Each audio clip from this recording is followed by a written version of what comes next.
Ko Apex umrah bareng Dinar Candi, beri pesan agar tak menghujat.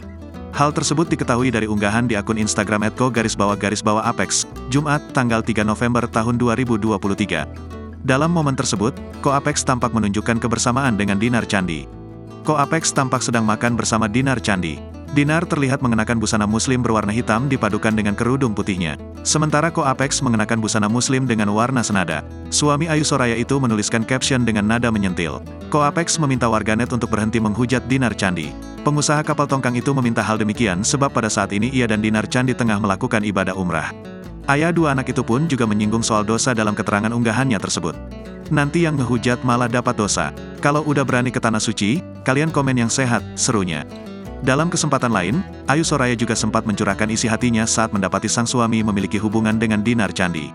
Ayu Soraya pun meradang ketika mengetahui suaminya dan Dinar Candi kerap menghabiskan waktu bersama. Tindakan Ko Apex dan Dinar Candi itu seolah menyayat hati wanita asal Jambi tersebut. Tegas tak mau menahan sakit yang semakin dalam, Ayu Soraya pun memilih menceraikan pria yang telah memberinya 2 orang anak tersebut.